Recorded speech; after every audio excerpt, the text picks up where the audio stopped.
kay Roda. Pero ito si Roda ay nagmamakawa dahil nga nanakawan ito. Pero walang pakialam si Marsing ito kay Roda. Pagkatapos ito magbihis ito si Tanggol ay nagugupuhan ito sila si Jelly kay Tanggol pati ito si Bubbles.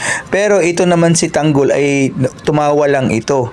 Pinakita ni Tanggol na may pera siya kaya nagtaka ang lahat ito sa kanya. Ngayon sinabi ni Tanggol sa kanila na naglakad ako sa Quiapo, ngayon merong mandurukot. Yung bag ay hinagi sa akin. Ngayon ang pulis ay pumunta sa akin at tumakbo ako kaya natakot ako. Ngayon ang ginawa ko na lang is kinuha ko na lang itong pera dahil sa sobra kong gipit. Kaya sila naintindihan nila si Tanggol kung anong nangyari ito. Abangan bukas sa Batang Quiapo. Huwag kalimutan i-follow at i-subscribe ang channel. Ngayon mga master, si Tanggol ay nandun na kasama ni Bubbles.